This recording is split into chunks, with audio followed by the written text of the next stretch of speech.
Recently I got myself into breeding reptiles, and the thing that popped out today just shocked me. I had a mutation in one of my reptiles, and it is the one with Graveland. Now it was an amazing mutation as it has Croc, Cerastes, Tiny Jump, Tiny Turtle, and then Graveland right at the tail with 55 health. That's the maximum reptile health that you can get when you have a bug card, and it is still a virgin, so I can breed it even further. But let's jump into some games and show you that this card is an absolute monster. Now the team that I'm running is not perfect by any means, because I do have quite a slow mid lane beast. I mean, it's slower, it's faster than most of the things I'm going to be seeing at this MMR because I have a new account. As I have bought a treasure, I'm going to make a video about treasure as well, and I don't really have a plan right now, so I'm just rolling my double anemone aqua right at the front. The mid lane beast with Nemo could be like 47 speed, but I picked this one up very cheap, so I'm just playing it for now. And the double anemone front lane with Nemo, so I can generate enough energy to outplay anything with this reptile, and you can see how it goes. My opponent is running a Terminator that's quite slow, 42 speed, an aqua in the mid, and an aroma plant at the front. Not a big fan of this, it's much better at the back. The Shiba's okay though, as it will be dealing extra damage into opponent's plants.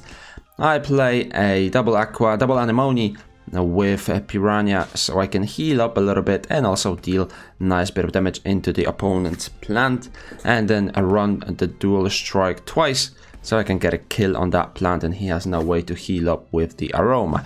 A big mistake from my opponent using the tiny turtle. I mean, maybe he was hoping for a kill, but because I played the anemones, there was no way of him getting the kill.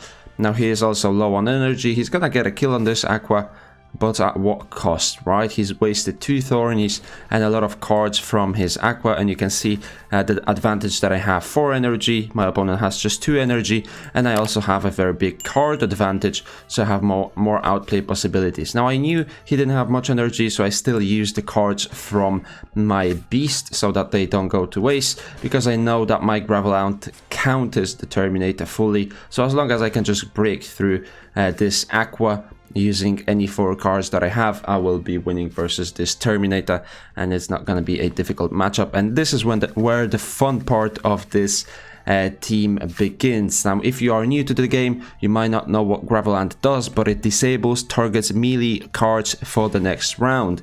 And those of you that are playing Terminators are probably familiar with this card. As you can see, all cards from my opponent are actually disabled, and I can just keep spamming Croc together with Graveland, so I keep going first. I have all of my cards in the selection, so I'm gonna be drawing Graveland with Croc no matter what I do. And this is just gonna be a very slow death for my opponent. There's nothing he can do with a Terminator, and that's why this card can be very good. Mixture of the Graveland together with the Croc, so we can keep going first, just gonna guarantee me a win versus most of my opponents, especially on the lower MMRs where people don't really know how this card works or how they can counter it, or the teams are just simply not good enough to have a mixture of ranged cards. In the second game, we are facing a very common team on the lower ranks, and that is a plant, beast, and a bird at the back. The plant is not bad. I would prefer a hotbot instead of the carrot. The beast is not bad. Obviously, you can go for higher speed if you have the eyes or the ears from an aqua, and right at the back is a very good but very common bird. And yeah, we're gonna go for some damage with the cards on our aqua as they bug out, get some energy stacking up, and we don't really draw many beast cards to explode the plant. He manages to deal nice bit of damage using his carrot and as well as his cactus, but that's the issue when you are running carrot. He played a double carrot last round and he didn't get any energy for it, but instead if he was playing a hotbot, this aqua would have been dead or very close to being dead. I think it would have been dead actually. 20 damage on every card plus the bonus, it might have been dead. Now we go for some damage with the beast using the Ronin, Nemo, and the dual strike. That's why I like the Nemo. It all generates energy but also allows you to combo it very nicely with the Ronin for the maximum damage, and that's exactly what you want when it comes to playing versus plants, which you're gonna see very often. Now it is a bit of a dire situation because I already lost my front lane. Now if I had a plant, it would have probably been still alive, but the issue is that I don't have a plant currently. Now he has 5 energy, so what can he do? Those 3 cards alone will kill my beast. So do I play cards from the beast, or do I just keep playing cards from the reptile? Now I go for the nut. He didn't play any cards from his bird. He didn't want to sacrifice it, which is understandable as he can kill my beast with his beast. And I also go for 1 croc to kill his plant. So I'm left with a 1v2 with a beast that counters me. Now my opponent very smartly goes for the egg post fight, but what he did miss is another post fight. He could have used it. He's sacrificing his bird no matter what happens, so he might as well get the maximum damage out of it and get his bird as low as possible, so he wastes my cards. Now I waste 2 tiny turtles, but it doesn't really matter that much, and I go for the gravel ant, Sarastes, Croc and Tiny Turtle combo. Now his beast is quicker, but because I have the Croc rather than the Tri-Spikes, I can actually make him slower for the next round, and using the Chomp I can finish him off, because no matter how much shield he puts up, the stun ignores shields basically. So all I have to do is just go Croc, and then I play Tiny Turtle just in case he goes into a last stand, and the Croc slows him down for the next round again, so I can just finish him off and take the game down.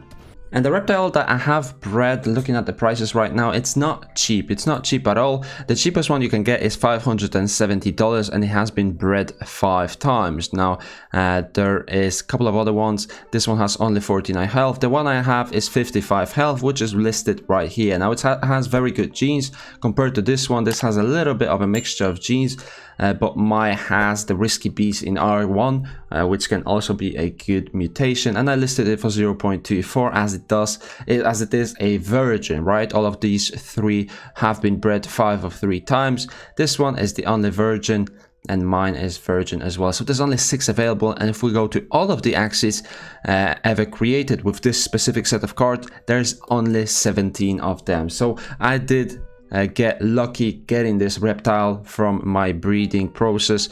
Hopefully I can sell it for a nice bit of profit, but let's jump back into the 3rd and final game of this video. And in the 3rd game, what we are facing is a better version of a plant, as it does have the hotbot, a beast with post fight, which is very creative and it has high damage output, and at the back what we have is a Terminator. You've already seen how I play versus a Terminator once, but this is a Dusk Terminator. What's the difference between Dusk and a Plant Terminator? A Dusk has 46 speed. It's the highest possible speed for a Terminator, so it is much harder to play against. But I managed to draw a double Ronin together with the nut, and I kill his plant. Now he does still get a bit of value from his plant from the last stand, as he hotbots me and steals a bit of my energy, but the thing is that I am able to heal a little bit of it back up, as my Aqua has maximum speed of 57, and I deal a bit of damage to the beast as well, as Aquas count as beasts. But you can see the double nut together with the post fight is just enough to kill my Aqua, and then this combo would be much better if he had Axie keys, but probably not within the budget. I go for a bit of damage. Not sure why he didn't play any cards. Maybe he could have played something, maybe post fight, if he knew his beast was already dead, but nevertheless he didn't decide to do anything. He doesn't have good cards on his Terminator, and you can just imagine how this game is gonna end up. I mean, this reptile is just shitting on Terminators. There's no other way to put it. If you are struggling with Terminators, Graveland is probably gonna be the answer. It's gonna have to be a good team comp to balance everything out, but my opponent just quits. Like, there's no way he's gonna win this game, right? So he just quits. He knows what's coming, and that's what my reptile can do to those people. Now, that's gonna be it for this video. If you guys enjoyed it, make sure to give me a thumbs up. Consider subscribing to the channel to see more daily Axie Infinity content, and let me know in the comment section down below what you would like to see next, and I'll see you in the next one.